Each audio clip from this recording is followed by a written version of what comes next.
जय हिंद दोस्तों, नमस्कार। कैसे हैं आप सब? उम्मीद है एकदम शानदार, लाजवाब, ज़बरदस्त, बेहतरीन, जिंदाबाद। अपनी तैयारी में मग्न, बहुत अच्छे से मेहनत के साथ आप सभी तैयारी करते हुए आगे बढ़ रहे होंगे, ऐसी मैं आशा करता हूँ। आशा करता हूँ साथ ही आप अपने स्वास्थ्य का भी पूरा पूरा ख्याल रख रहे होंगे, जो कि बहुत आवश्यक है।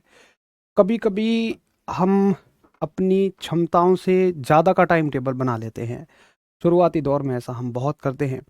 हमें लगता है कि यार 6 घंटे नहीं सोना चाहिए। हम यूट्यूब पे वीडियो देख लेते हैं कि 4 घंटे सोना काफ़ी है। चलो बात करूँगा अभी इस बारे में, स्वास्थ्य के बारे में थोड़ी बात कर लेंगे आज। उससे पहले एक सवाल ले लेता हूँ। और हमारी यूनिट चली हुई है प्रकाश यानी कि लाइट। तो लाइट में कल हमने सीखा था समतल दर्पण से बनने वाले प्रतिबिंब के बारे में। तो मुझे बताइए कि इनमें से कौन सा रिलेशन करेक्ट है? F = 2R, या F = R/2, या F = R²/2, या डी ऑप्शन है F = R³/2। बोलो इनमें से कौन सा रिलेशन करेक्ट है? एक बहुत आसान सवाल मैंने आपसे पूछा, फिर आगे बढ़ जाएंगे। तो मैं कह रहा था कि कभी कभी हम लोग ऐसा शेड्यूल बनाते हैं बड़ा टाइट। हमें लगता है कि रात के जो 6 घंटे हैं, अगर मैं 6 घंटे सोया तो फिर मैंने बहुत सारा समय बेकार कर दिया, मैं तो सोता ही रह जाऊंगा, है ना। हम कभी वीडियो देख लेते हैं कि 4 घंटे सोकर केवल कैसे नींद पूरी करें। तो दरअसल 4 घंटे सो के भी पुराने समय में ऋषि मुनि लोग नींद पूरी करते थे, लेकिन तब की लाइफ स्टाइल और अब की लाइफ स्टाइल में ज़मीन आसमान का अंतर है। पहले की लाइफ स्टाइल में हमारा कंदमूल फल हुआ करते थे खाने में, कोई मिर्च मसाले नहीं। लेकिन अब की लाइफ स्टाइल टोटली चेंज है। मैं मानता हूँ कि ऐसी लाइफ स्टाइल में आपको तकरीबन 7 घंटे तो सोना ही सोना है। 8 सो लें तो बहुत अच्छी बात है, 8 से ज़्यादा मत सोइए, फिर आप अपना नुकसान कर रहे हैं। तो 8 घंटे सोने के बाद भी हमारे पास अच्छे खासे 16 घंटे बच जाते हैं। बढ़िया, 16 घंटों में कितनी पढ़ाई करोगे यार? मेरे हिसाब से 10 घंटे में आप पढ़ाई अगर रेगुलर कर लो, रेगुलर, तो आप आईएएस का एग्ज़ाम निकाल देंगे। चलिए, तो आज तो बढ़िया तरह से अपना नींद भी पूरी रखिए, स्वास्थ्य का ख्याल रखिए, वो ज़रूरी है। और इस क्वेश्चन में सभी का एकदम शानदार आंसर है। और आंसर है, बहुत सारे बच्चों का बी आंसर है, F = R/2। चलिए, तो बी बिल्कुल ठीक आंसर है। आर का आधा होता है क्या? फोकस दूरी, यानी कि एफ। ठीक है। तो अगर हम कल की चीज़ों को रिवाइज करें, तो आप जब शुरू से रिवाइज करें, तो हम प्रकाश चैप्टर पढ़ रहे हैं। प्रकाश की घटनाएं 8 होती हैं, जिनमें पहली घटना परावर्तन यानी रिफ्लेक्शन है। रिफ्लेक्शन प्लेन मिरर से होती है और स्फेरिकल मिरर से होती है। स्फेरिकल मिरर में आपके कॉनकेव और कॉन्वेक्स आते हैं, उत्तल दर्पण अवतल दर्पण आते हैं।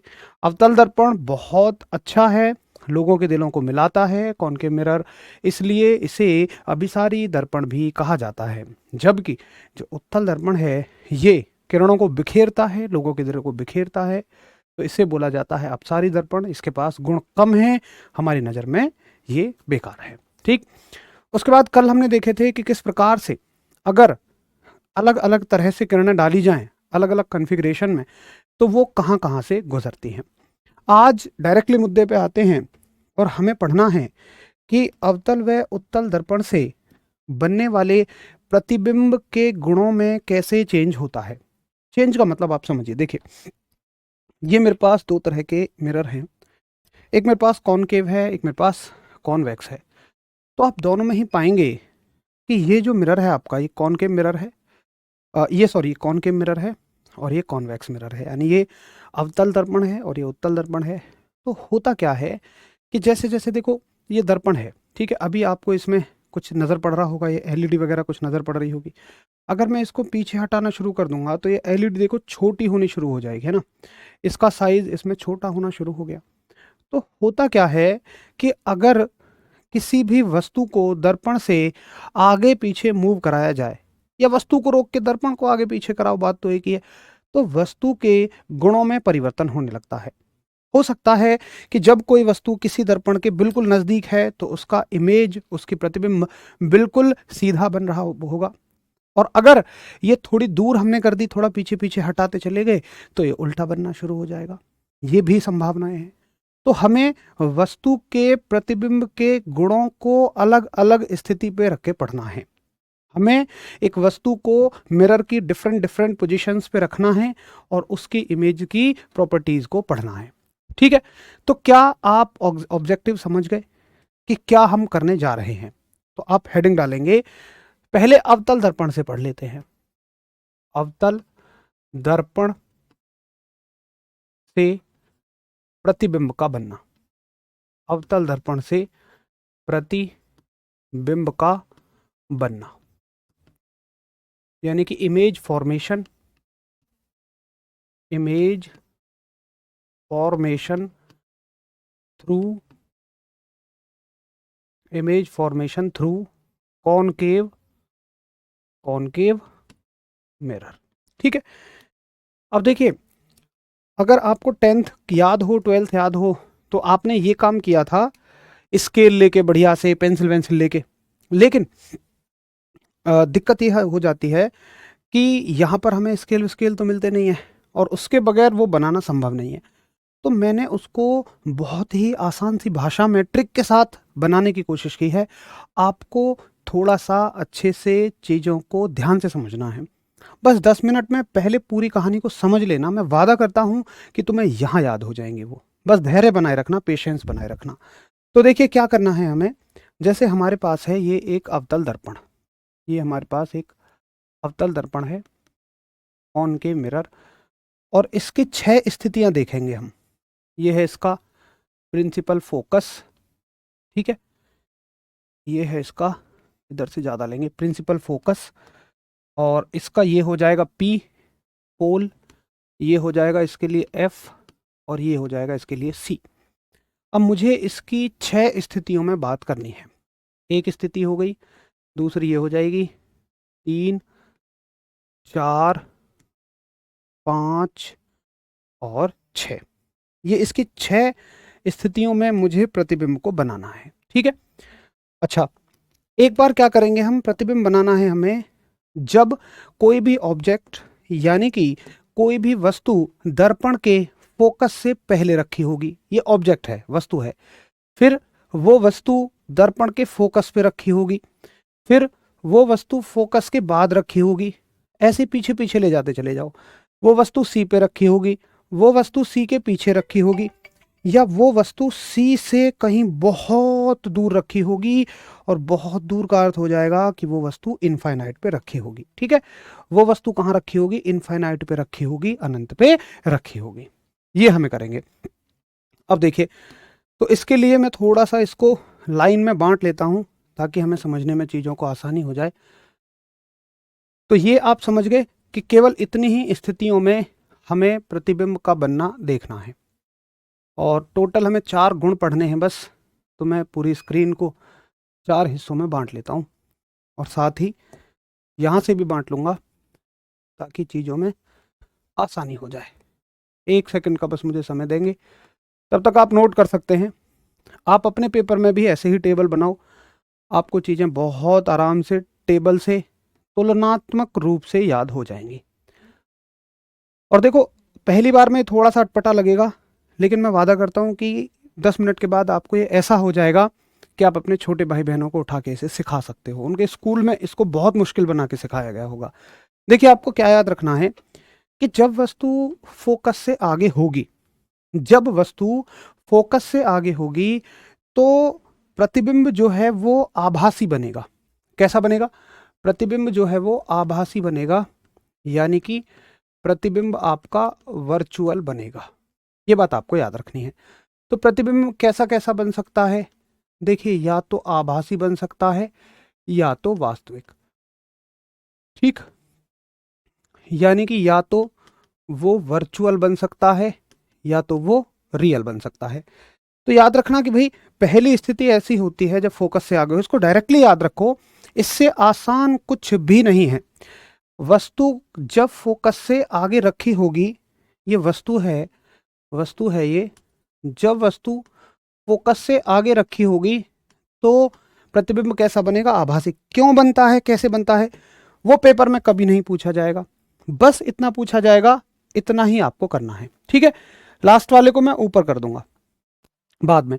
अच्छा, आपसे पूछेगा कि सीधा बनेगा या उल्टा बनेगा। तो देखिए सीधे का मतलब हो गया आपका इरेक्ट।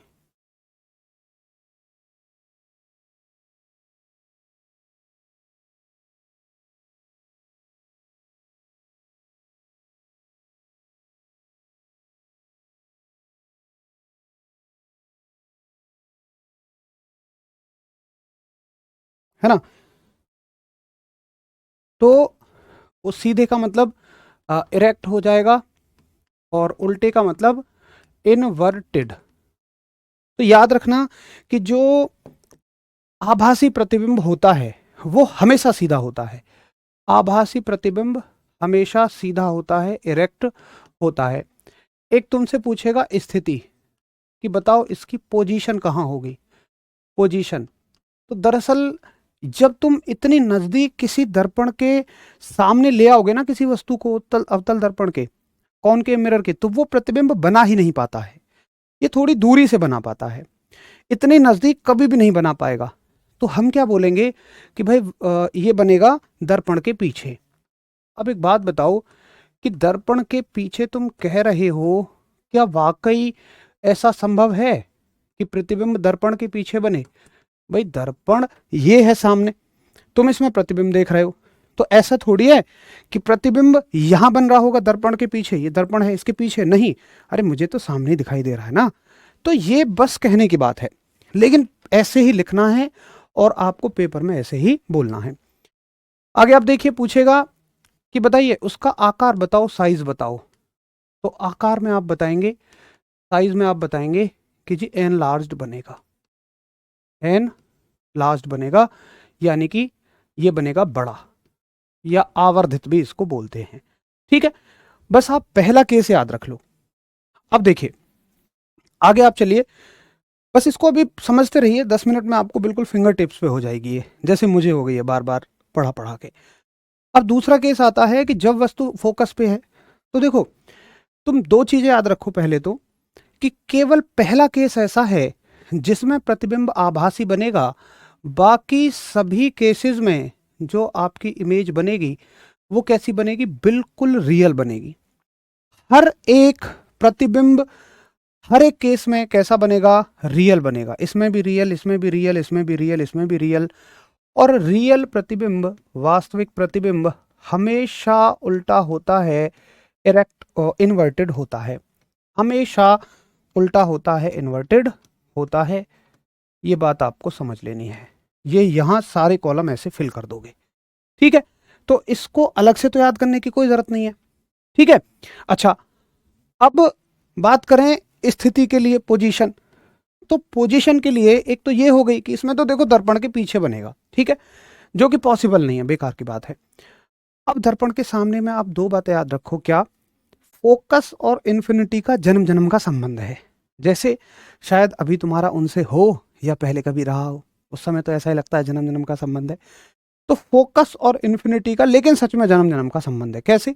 जब वस्तु फोकस पे रखी हो तो आंख बंद करके अपने दिमाग में इन्फिनिटी ले आना कि जब वस्तु फोकस पे रख दी ना तुमने, तो प्रतिबिंब कहीं बहुत दूर बन रहा होगा। तो तुम कहोगे जब वस्तु फोकस पे है तो इमेज कहां बन रहेगी? एट इन्फिनिटी, एट इन्फिनिटी, यानी कि इमेज बनेगी भाई अनंत पर, ठीक है। और जब वस्तु अनंत पे हो, जैसे यहां वस्तु अनंत पे है, तो इमेज कहां बनेगी? फोकस पर, ठीक है। फोकस का संबंध इन्फिनिटी से, एट फोकस। भाई बाकी केसेस में जो तीन केस बचे, इसके लिए पकड़ लो सी को। जब वस्तु सी से आगे है तो इमेज सी के पीछे बनेगी, वस्तु सी के आगे है तो प्रतिबिंब सी के पीछे जाएगा। तो आप कहेंगे कि प्रतिबिंब कहां चला जाएगा? सी से पीछे, यानी कि बिहाइंड सी। और जब वस्तु सी पे है तो प्रतिबिंब भी कहां बनेगा? सी पर, यानी कि एट सी। और जब वस्तु सी से पीछे है तो प्रतिबिंब बनेगा सी से आगे, ठीक है। ये लो, बहुत आराम से काम खत्म हो गई, ठीक है। अच्छा, अब देखिए आप आगे कि आकार वाइज कैसा होगा। आकार के लिए क्या आप याद रखें? एक बात सोचो, अगर मैं आपसे ये पूछूं कि अनंत की वस्तुओं का आकार यहाँ रखी वस्तुओं के आकार में तुलना में कैसा है। तो अनंत की वस्तुएं कहते ही दिमाग में आएंगे बड़े बड़े पिंड, भाई सूर्य है आपका, और ग्रह हैं वो तो बड़े बड़े हैं, तारे हैं। यहाँ की वस्तुएं ये पेन कैमरा ये सब छोटे छोटे हैं। तो अनंत की वस्तुओं की इमेज बनाइए बहुत बड़ी है। अगर प्रतिबिंब अनंत पर है तो वो बहुत बड़ा बन रहा है, अगर प्रतिबिंब अनंत पर है तो वो कैसा बनेगा, बहुत बड़ा। ठीक है, यानी कि हाईली एनलार्ज्ड। देखो एक चीज होती है बड़ा और एक चीज होता है बहुत बड़ा, दोनों में फर्क है। अब अगर वस्तु, याद रखना, अगर प्रतिबिंब फोकस पे बन रहा है मतलब वो तो यहां पृथ्वी पे आ गया, तो बहुत बड़ी की तुलना में वो कैसा हो गया, बहुत छोटा। तो फोकस पर अगर प्रतिबिंब है तो आप क्या याद रखेंगे कि ये बहुत छोटा है, यानी कि हाईली डिमिनिस्ड है। ठीक है, अच्छा एक चीज बीच के को क्लियर करने के लिए सी को पकड़ लो। जब तक वस्तु सी से पहले रहेगी, जब तक वस्तु सी से पहले रहेगी, देखिए वस्तु यहां सी से है, सी पर है, यहां पहले है, यहां पहले है, यहां पहले है, आकार हमेशा बड़ा होगा। सी से पहले देखो बड़ा है, बड़ा है, यहां भी बड़ा ही रहेगा, यानी कि एनलार्ज रहेगा। जब वस्तु सी पे आ जाएगी तो प्रतिबिंब छोटा होके समान आकार का हो जाएगा। पहले बड़ा था, अब ये वस्तु की तुलना में समान आकार का हो जाएगा, यानी कि सेम साइज का हो जाएगा। और जैसे ही सी से पीछे जाओगे ये छोटा होने लगेगा, यानी कि डिमिनिस्ड होने लगेगा, और फिर ये बहुत छोटा हो जाएगा, हाईली डिमिनिस्ड ये हो जाएगा। बताइए क्लियर है आप सभी को? क्या आप सभी को मेरी बात बहुत अच्छे से क्लियर है, एक बार बताएंगे? तो ये हो गए सारे के सारे गुण। अब आप देखो कितने गुण हो गए, हर एक केस के 4 गुण हैं, टोटल 6 केस हैं, 24 गुण हो गए। 3 4 5 6, 6 केस के 24 गुण हो गए। मैं शायद इस मान सकता हूं अब कि ये 24 गुण तुम्हें बहुत आराम से याद हो गए होंगे। एक बार इन्हें नोट कर लो, नोट हो जाए तो थम्सअप करना। मैं फिर से एक बार रिपीट कराऊंगा, कुछ 10-20% नहीं याद हुआ होगा तो वो याद हो जाएगा।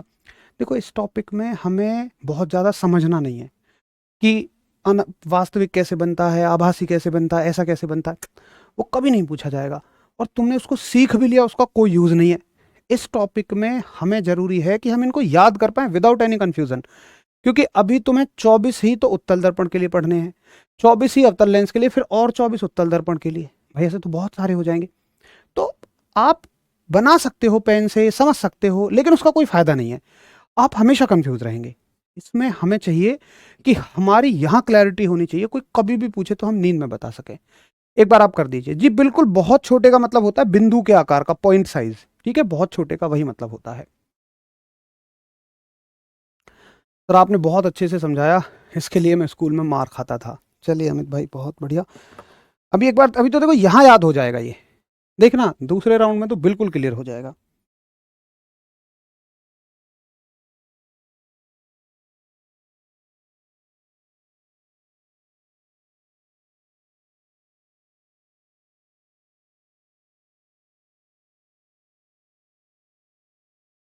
हाँ नोट कर लो, कोई दिक्कत नहीं है सूरज, टाइम लगेगा, आप टाइम लो आराम से। 1 मिनट देता हूँ पूरा, ज़्यादा सजाने के चक्कर में तो मत रहना बस, लेकिन समझ में आना चाहिए जब रिवाइज करो। अरे भाई साहब लो, अनिरुद्ध जी साइड हो गए, हम तो बाहर चले जाएंगे।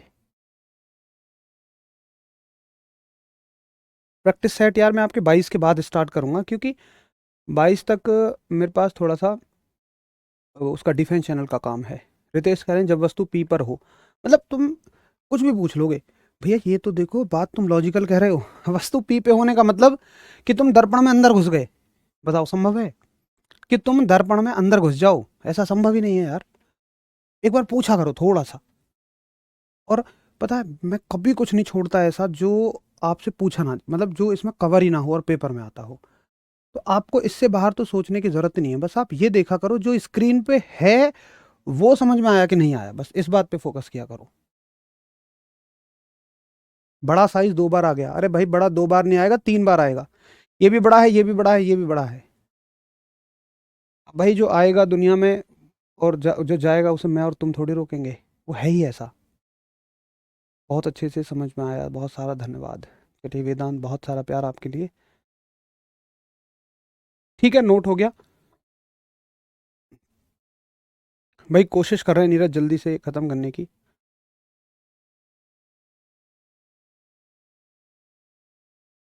चलो ठीक है, अब सुनो इसको, देखो फिर से एक बार रिवाइज मार लेते हैं। बहुत आसान है। आइंस्टीन सर आइंस्टीन कहते थे कि चीज़ों को ना आसान करके सोचो। तुम इसको बिल्कुल आसान करके सोचो। कैसे? देखो, ये दर्पण है। दर्पण की 6 स्थितियां कौन कौन सी? एक फोकस से आगे है, एक फोकस है, एक फोकस से पीछे है, एक सी पर है, एक सी से पीछे है, एक सी के बहुत पीछे है, यानी कहीं बहुत दूर इनफाइनाइट पे। तो केवल एक स्थिति ऐसी है जिसमें प्रतिबिंब आभासी और सीधा बनेगा।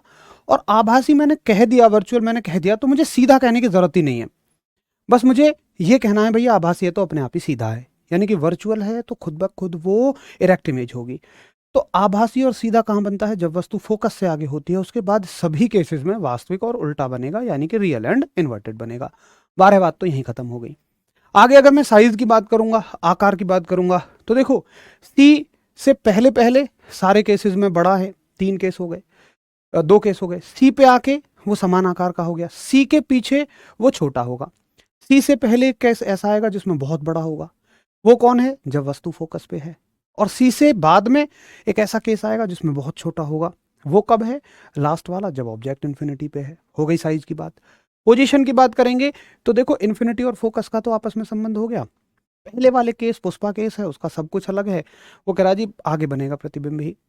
बाकी बीच के 3 केसेस के लिए सी को पकड़ लो। वस्तु सी से आगे है तो इमेज सी के पीछे है, वस्तु सी पर है तो इमेज सी पर है, वस्तु सी के पीछे है तो इमेज सी के आगे है। खत्म। ठीक है, तो अगर आपको ये क्लियर हो गए तो चलो मैं आपको बता दूं, मैंने सीक्रेट रखा था कि बाकी के सारे केसेस भी आपको क्लियर हो गए। अगर आपने इनको याद कर लिया ना 24 को, तो दर्पण के और 24 और लेंस के पूरे 48 केसेस आपको बहुत आराम से याद हो जाएंगे। चलो सुनो अब कैसे। अब सुनिए कैसे। तो ये तो हो गया आपका अवतल दर्पण से बनने वाला प्रतिबिंब। अब देखेंगे उत्तल दर्पण से प्रतिबिंब का बनना। अब पढ़ेंगे हम उत्तल दर्पण से प्रतिबिंब का बनना। उत्तल दर्पण से प्रतिबिंब का बनना, यानी कि image formation. Image formation through through convex mirror. अब देखिए कॉन्वेक्स मिरर क्या गजब की चीज है, बड़ी खिलाड़ी चीज है कॉन्वेक्स मिरर। अगर आप ऐसे ही 6 केस कॉन्वेक्स मिरर में बनाने बैठ जाएं, ऐसे ही 6 के 6 केस कॉन्वेक्स मिरर में बनाने बैठ जाएं, भाई पहला केस क्या बनेगा कॉन्वेक्स मिरर में? ये आपका कॉन्वेक्स मिरर है कि ऑब्जेक्ट कहाँ होगा, वही 6 केस रिपीट करने हैं बस। फोकस और ये सी हो गया। ठीक है, तो आप कहेंगे कि एक केस तो ये हो जाएगा, दूसरा ये हो जाएगा, तीसरा ये हो जाएगा, ठीक है, चौथा ये हो जाएगा। ये एक काम कर लेते हैं, चलो ठीक है कोई दिक्कत नहीं है, यहाँ रख लेते हैं, उधर छोटा लिख देंगे। चौथा हो जाएगा, पांचवा केस ये हो जाएगा और छठवां केस ये हो जाएगा। अब शायद बार बार मुझे ये तो कहने की ज़रूरत ना पड़े कौन सा केस कौन सा है, आप समझ जाएंगे। ऑब्जेक्ट फोकस से आगे है, एक बार फोकस पे है, एक बार फोकस से पीछे है, एक बार सी पे है, एक बार सी के पीछे है, और एक बार कहीं बहुत दूर इनफाइनाइट पे है। ठीक है, तो देखो इसमें याद रखना कि हमेशा ही ये हमेशा ही आभासी प्रतिबिंब बनाएगा। अच्छा चलो एक चीज को रिलेट करते हैं, क्या समझो। देखो मुझे बताओ अवतल दर्पण कैसी इमेज बनाई थी हमने अपने दिमाग में? हमने कहा था कि कॉनकेव मिरर एक अच्छा मिरर है, लोगों के दिलों को मिलाता है, तो इसके पास बहुत सारे गुण हैं। देखो हर तरह का गुण ये रख रहा है। एक ट्रिक ऐसी भी बनाओ आप, सवाल आएगा कि कौन सा दर्पण है जो वास्तविक और आभासी दोनों तरह की इमेज बना सकता है, जो दोनों तरह के प्रतिबिंब बना सकता है। तो आप कहोगे जी ये तो अवतल दर्पण है, देखो दोनों तरह के प्रतिबिंब बना रहा है, ये बहुमुखी प्रतिभा का धनी है, ये उल्टी और सीधी इमेज भी बना सकता है, ये हर पोजीशन में बना सकता है, ये छोटा बड़ा समान आकार सब कुछ कवर करता है। लेकिन अगर तुम उत्तल दर्पण के साथ जाओगे जो लोगों के दिलों को मिलाता नहीं था, तो इसके पास बहुत लिमिटेड गुण हैं, ये केवल और केवल आभासी प्रतिबिंब बनाएगा। यानी ये केवल कैसी इमेज क्रिएट कर सकता है? वर्चुअल। ये हमेशा आभासी प्रतिबिंब ही बनाता है। ठीक है, आभासी प्रतिबिंब होगा तो अपने आप ही वो कैसा होगा? सीधा। ठीक है, यानी कि इरेक्ट। तो हर एक केस में ये आभासी के साथ साथ सीधा प्रतिबिंब ही बनाता है।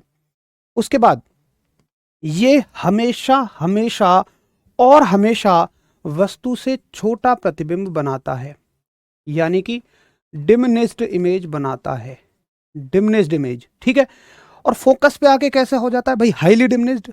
बस फोकस पे आके तुम ये कह दोगे, छोटा नहीं और बहुत छोटा बना देगा, हाईली डिमिनिश्ड, बहुत छोटा। बाकी तो हर जगह ये कैसी इमेज बनाएगा?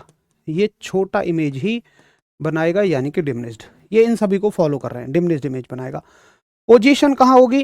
पोजीशन इसकी हमेशा दर्पण के पीछे ही रहेगी, हमेशा दर्पण के पीछे।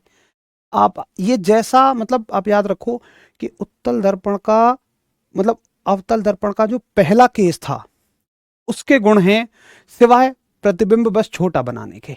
तो इसकी पोजीशन याद ही मत करो, पोजीशन कभी नहीं पूछी जाएगी, इसमें पोजीशन कभी भी नहीं पूछी जाएगी।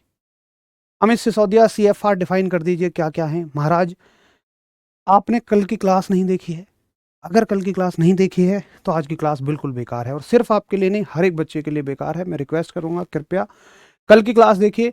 इसीलिए मैं CFR को बता रहा था, मैंने कहा था कि इनसे शायद पेपर में तो कुछ ना आए, लेकिन आगे की चीज़ों को समझने के लिए आवश्यक है। तो कल मैंने बहुत एनर्जी वेस्ट की है वहाँ, दोबारा वेस्ट करूंगा फिर उतना ही टाइम लगेगा।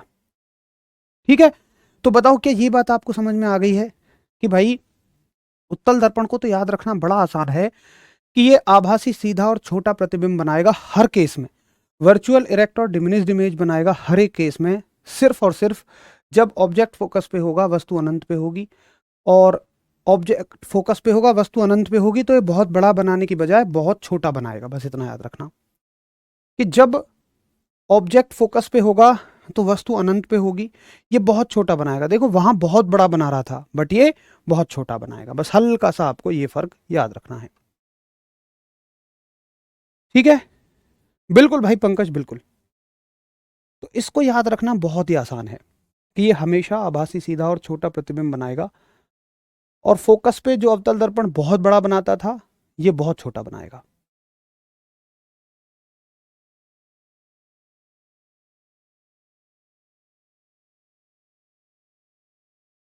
ठीक है भाई। भाई हरीश, ये राम खुशी जी क्या करें? एक बार इनका मतलब बताओ, क्या कह रहे हैं? छिन्न? छिन्न क्या होता है भाई? तुम ये पूछ रहे हो कि, मुझे नहीं समझ में आ रहा है तुम क्या पूछ रहे हो। मेरे कमेंट का रिप्लाई नहीं देते हैं। ये छिन्ना, ये क्या होता है यार? एक बार सही से लिखो, है ना, हिंदी में लिख दो, हिंदी में कि आप क्या पूछना चाह रहे हैं। बाकी अगर आप चिन्ह कह रहे हैं, साइन कह रहे हैं, तो वो आगे आएगा। हमेशा अपने अंदर एक पेशेंस की आदत डालो। अगर सामने वाला मक्कार है, वो पहले से आपके साथ मक्कारी करता है, तो आप उस पर ये भरोसा कर सकते हो कि ये ठीक नहीं पढ़ा है, कुछ कुछ छोड़ देगा। लेकिन अगर सामने वाले पे भरोसा है तो फिर उसके ऊपर छोड़ दो, जब उसकी सही जगह आएगी वो जरूर करा देगा, वो नहीं छोड़ेगा। ठीक है भाई, नोट कर लो एक बार, फिर इनके उपयोग पढ़ लेते हैं एक बार। सभी नोट करें, हम सब कर देना, और फिर हम लोग इनके उपयोग पे चल देंगे कि इनके उपयोग क्या होते हैं।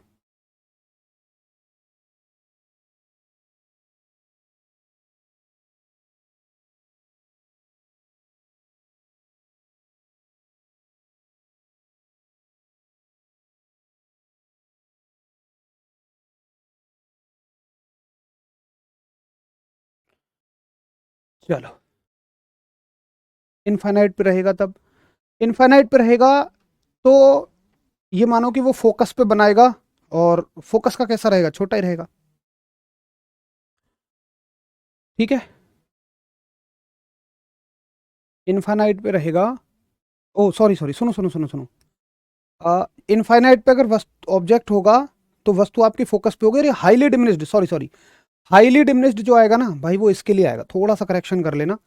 जो हाईली डिमिनिश्ड आएगा वो इसके लिए आएगा, बहुत छोटा, जैसे उसमें था बिल्कुल इसी में आएगा।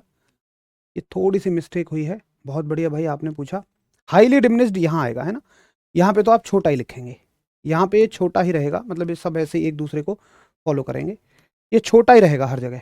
सॉरी इसके लिए, हर स्थिति में छोटा होगा, बस जब ऑब्जेक्ट, ये बिल्कुल सेम होगा, सॉरी मैंने गलत बताया वो, कि ये उसका उल्टा होगा, ये बिल्कुल सेम रहेगा। जब ऑब्जेक्ट फोकस पे है तो इमेज कहाँ बनेगी, इन्फिनिटी पे, और यहाँ पे जब ऑब्जेक्ट इन्फिनिटी पे होगा तो आपकी इमेज फोकस पे बनेगी, और इन्फिनिटी की चीज़ें बड़ी होंगी, ये बहुत छोटा होगा, तो ये हाईली डिमिनिश्ड होगा, बहुत छोटा होगा।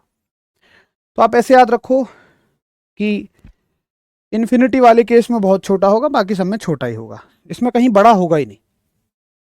पोजीशन नहीं याद रखनी है इसमें, सब कुछ पीछे होती है, सब पीछे बनते हैं, सारे के सारे इमेज पीछे बनेगी, कोई पोजीशन नहीं होगी, ठीक है। तो उसको थोड़ा सा करेक्शन कर लेना, सॉरी, वो ऑपोजिट नहीं है, बिल्कुल सेम है, सही है जी। चलो, तो ये हो गए उत्तल दर्पण से प्रतिबिंब का बनना। अब सुनो, एक बात पूछी जाएगी तुमसे कि उत्तल व अवतल दर्पण के उपयोग, उपयोग पूछे जाएंगे तुमसे, यूज पूछे जाएंगे, किसके पूछे जाएंगे, उत्तल और अवतल दर्पण के अलग अलग। तो एक बात मुझे बताओ कि किसी भी चीज के जो उपयोग होते हैं, क्या वो उसके गुणों के आधार पे नहीं होते हैं? आप शायद कहेंगे बिल्कुल। भाई एक बात बताओ कि कोई व्यक्ति बहुत पढ़ा लिखा है, बहुत पढ़ा लिखा, तो आप उसे क्या बनाना पसंद करेंगे, चपरासी या किसी अच्छी पोस्ट पे? आपको अगर इसको तो अच्छी पोस्ट पे लेके जाओ ना, तो इसका टैलेंट बेकार होगा। चपरासी कोई बुरी पोस्ट नहीं है, लेकिन वो काम कोई भी कर सकता है, मेरे कहने का ये मतलब है ना। लेकिन एक आदमी जो थोड़ा कम पढ़ा लिखा है, तो आप उसको किसी कंपनी का मैनेजर तो नहीं बनाओगे, क्योंकि वहाँ पर डिसीजंस लेने होते हैं, तो आप बना दोगे उसको पियोन वाली पोस्ट दे दोगे। तो ऐसे ही जो इनका काम है वैसे ही इनके उपयोग हैं। देखिए, उत्तल दर्पण का यानी कि कॉन्वेक्स मिरर का केवल और केवल एक यूज तुमसे पूछा जाएगा, पेपर में केवल एक यूज पूछा जाएगा। इसका यूज क्या है सुनिए। देखिए, राम खुशी जी कहते हैं प्रूफ सिखा दीजिए। महाराज, यहाँ प्रूफ की ना कोई आवश्यकता, ना किसी पेपर में आएगा। आपको सीखना है तो यूट्यूब पे डाल लेना, वहां पे सब कुछ मिल जाएगा आपको, बहुत सारे टीचर्स ने सिखा रखा है, आप सीख लो, अच्छे से समझ आ जाएगा, कोई दिक्कत नहीं है। अब देखिए, यहाँ का नहीं है वो, यहाँ के मतलब का है ही नहीं, बिल्कुल टाइम वेस्ट है। अब सुनो, एक बात बताओ, तुम अपनी कार में बैठ के जा रहे हो या बाइक पे जा रहे हो, तो साइड मिरर जो रहता है, साइड मिरर जो रहता है, उसको देखकर वाहनों को उसमें देखने की तुम्हारी चाहत क्या होती है? क्या तुम ये चाहते हो कि मान लो पीछे कोई ट्रक आ रहा है, तो वो बहुत दूर है तो चलो छोटा दिख रहा है, लेकिन नजदीक आए तो उसका साइज बड़ा हो जाए? भाई ट्रक का साइज अगर खुद से भी बड़ा हो गया तो वो तो उसमें नजर ही नहीं आएगा, या सेम साइज का भी हो गया तो भी नजर नहीं आएगा। शायद तुम्हारी चाहत रहती है कि भाई ट्रक चाहे पीछे हो चाहे आगे हो, उसका साइज हमेशा छोटा दिखना चाहिए, ताकि और वाहन भी इसमें समा सकें और मुझे एक वाहन क्लियर दिखे। या शायद तुम ये भी नहीं चाहते होगे कि जब वो बहुत पीछे है तो सीधा दिखे और नजदीक आके उल्टा हो जाए, ताकि तुम कंफ्यूज हो जाओगे कि वो चल कैसे रहा है, उसके पहिए ऊपर को दिखने लगे। ऐसा भी नहीं होगा। तो हम उत्तल दर्पण में हमेशा ये चाहेंगे कि ये हमेशा किसी वस्तु का सीधा और छोटा प्रतिबिंब बनाए, हमेशा यही चाहेंगे। तो तुमसे सवाल आएगा कि बताइए, वाहनों के वाहनों के रियर व्यू मिरर में, रियर व्यू का मतलब होता है पश्च दर्पण, पश्च दर्पण, इसको इंग्लिश हिंदी दोनों में रियर व्यू लिख दिया है मैंने, आप इंग्लिश वाले लिख सके तो ऐसे लिख लो, rear view, REAR, rear view. वाहनों के रियर व्यू मिरर में पश्च दर्पण में कौन इस्तेमाल होता है? उत्तल दर्पण इस्तेमाल होता है, इसलिए हम इसका उपयोग करते हैं। बाकी सब तमाम जगह अवतल दर्पण उपयोग होता है। सुनो कहां कहां भाई, अगर तुम्हें जो भी वो बोले, हर जगह अवतल दर्पण इस्तेमाल होता है, चाहे डॉक्टर के यहां बोले, ठीक, चाहे वो मेकअप मिरर में बोले, चाहे वो शेविंग मिरर में बोले, चाहे वो टॉर्च और व्हीकल की हेड लैंप में बोले। देखो दो चीजें, एक तो वाहनों में अवतल दर्पण इस्तेमाल होता है, एक उत्तल भी इस्तेमाल होता है। वाहनों में केवल एक तरह का नहीं होता, दोनों तरह के होते हैं। साइड का जो दर्पण है वो आपका उत्तल दर्पण है, कॉन्वेक्स है, लेकिन जो उसकी लाइट में लगा हुआ होता है, आपने टॉर्च में भी देखा होगा, टॉर्च में दर्पण कहाँ लगता है भैया? टॉर्च में तो लेंस लगे हैं, आप ये समझ रहे होंगे, ये जो टॉर्च में लगा होता है ऐसे करके, मान लो हमारे पास एक टॉर्च है, यहाँ से रोशनी निकलेगी, तो आप कह रहे हैं ये तो लेंस होता है भले ही, लेकिन तुमने कभी यहाँ देखा हो ये जो सिल्वर कलर की पॉलिश होती है ये किसकी होती है? ये आपकी क्यों होती है? ये होती है इसलिए कि देखो जब यहाँ से रोशनी निकलती है तो पूरी रोशनी बाहर नहीं जा पाती है। क्या होगा कि कुछ रोशनी टकरा के वापस चली जाएगी, इससे टकराएगी, ये तो वेस्टेज है। तो हम इसको ऐसा बनाते हैं अवतल शेप में, कॉनकेव शेप में, कि इस पे जो भी किरण पड़े वो टकराएं और आगे निकल जाएं। इसलिए इसका इस्तेमाल वाहनों में या टॉर्च में, हेडलैम्प में किया जाता है। ठीक है, तो बाकी आपसे कहीं भी बोले हर जगह आप अवतल दर्पण का ही इस्तेमाल करते हैं, क्योंकि ये छोटे भी बना सकता है, बड़ा भी। भाई मान लो, खैर नॉर्मल सलून में तो प्लेन मिरर ही होते हैं, लेकिन अच्छे सलून में जाएंगे तो आपको अपने चेहरे का आकार बड़ा दिखेगा। उससे क्या होता है, जो बार्बर होते हैं, नाई होते हैं, उनको कटिंग करने में आसानी रहती है। दीदी लोगों के मेकअप में मान लो आईलाइनर लगाना है, भाई बिल्कुल फिक्स आना चाहिए, तो छोटी सी आंख पे कैसे आईलाइनर दिखेगा? तो उसको ऐसे, मतलब अवतल दर्पण लगा देंगे और तुम्हें उसकी सेंटर ऑफ कर्वेचर से थोड़ा सा आगे बिठा देंगे, तुम्हारी इमेज अपने आप बड़ी बन जाएगी। भाई सी से आगे रहोगे तो इमेज बड़ी बनेगी, एफ से आगे नहीं ले जाएंगे, इमेज बनेगी नहीं तो सी और एफ के बीच में रखेंगे, अब तुम्हारी इमेज मस्त बड़ी दिख रही है, लगा देंगे आईलाइनर बिल्कुल परफेक्ट तरीके से। ठीक है, बताएंगे। अब एक बार मुझे बता दीजिए कि भैया हमें ये बात बहुत अच्छे से समझ में आ गई है कि अवतल दर्पण के ज़्यादा उपयोग हैं क्योंकि वो ज़्यादा गुण रखता है, और उत्तल दर्पण के उपयोग कम हैं क्योंकि उसमें गुणों की संख्या कम होती है। एक बार नोट हो जाए तो कृपया करके मुझे सभी लोग बताएंगे कि हाँ हमें समझ में आ गया।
ठीक है जी, चलो बहुत बढ़िया, वेरी गुड, एकदम जबरदस्त, शानदार।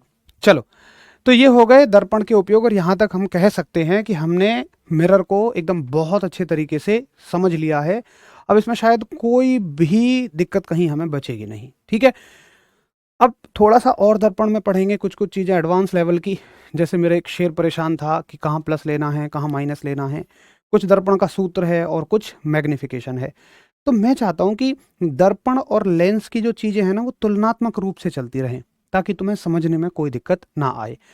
तो एक काम करते हैं, चलो पहले दर्पण को ही फिनिश कर लेते हैं, ताकि तुम कल दर्पण को अच्छे से याद करके आओ तो फिर लेंस तुम्हारी समझ में बढ़िया से आ जाए। चलिए, तो दर्पण की कहानी को और थोड़ा सा आगे बढ़ाएंगे और हम लोग पढ़ेंगे चिन्ह परिपाटी। लेकिन ये याद रखना कि ये चीज़ दोनों के लिए सेम रहेगी। चिन्ह परिपाटी, साइन कन्वेंशन, साइन कन्वेंशन, और साइन कन्वेंशन दर्पण और लेंस दोनों के लिए सेम रहती है, यानी कि मिरर प्लस लेंस दोनों के लिए सेम रहेगी। चिन्ह परिपाटी में क्या देखेंगे हम? चिन्ह परिपाटी में हम देखेंगे कि अगर वस्तु दर्पण के सामने रखी है, पीछे रखी है, तो कैसा साइन लिया जाएगा, ऊपर रखी है, नीचे रखी है, तो कैसा साइन लिया जाएगा। देखो, शायद कार्टेशियन कोऑर्डिनेट के बारे में सभी जानते होंगे, कार्तीय तल के बारे में सभी जानते होंगे, जो ये बताता है, चलो ऐसे बना लेता हूँ, तुम लोग ऐसे ही पढ़ते हो, ये कार्टेशियन कोऑर्डिनेट है।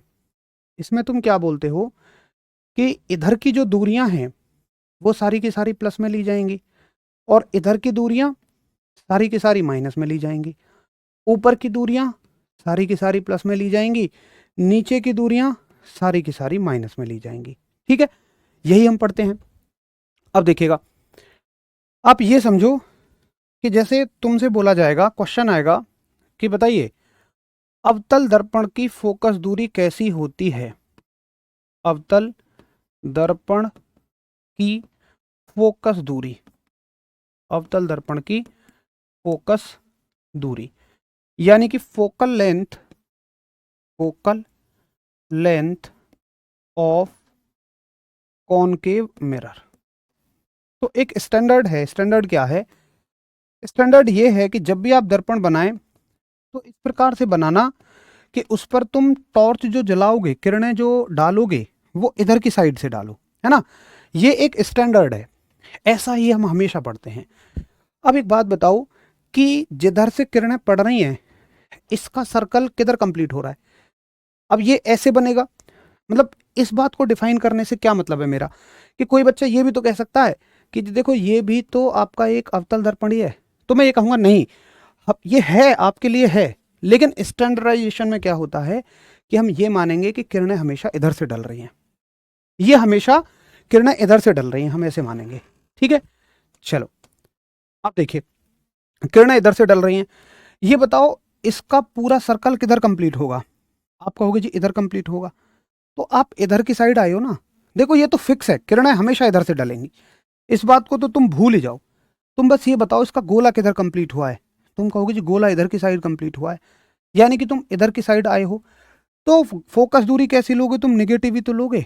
यानी यहाँ देखो फोकस दूरी कहाँ से कहाँ तक की होगी भाई? पोल से लेके इधर तक की दूरी होगी, कहीं तक की।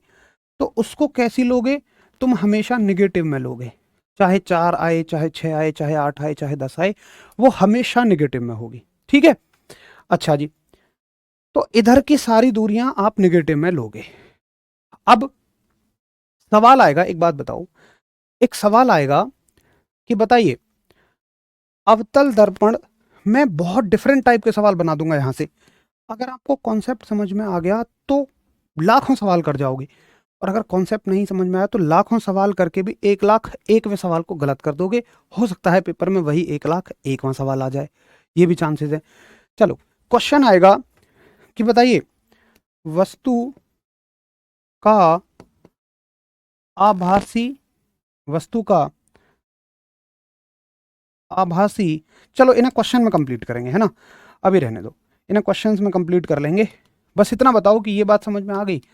अभी यहाँ हल्के से कंफ्यूज हो जाओगे अगर इनमें हम क्वेश्चंस नहीं करेंगे, तो क्वेश्चन करना बहुत जरूरी है। अब देखिए सवाल आएगा तुमसे कि चलो बताओ उत्तल दर्पण की फोकस दूरी कैसी होगी?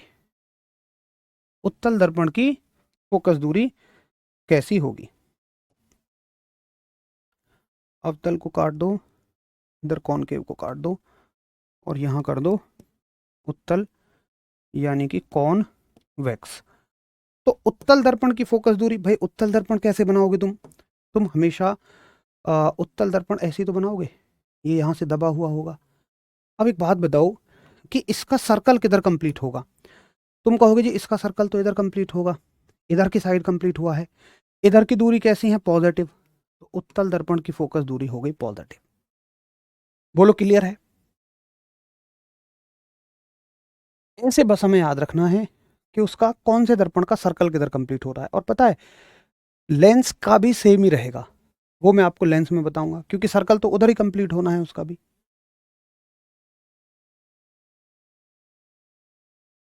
तो उम्मीद है आपको मेरी बात बड़े अच्छे तरीके से समझ में आ गई होगी। आज हमने चिन्ह परिपाटी को सीखा, कल हम इस पे इसके सूत्र पे सवाल करेंगे।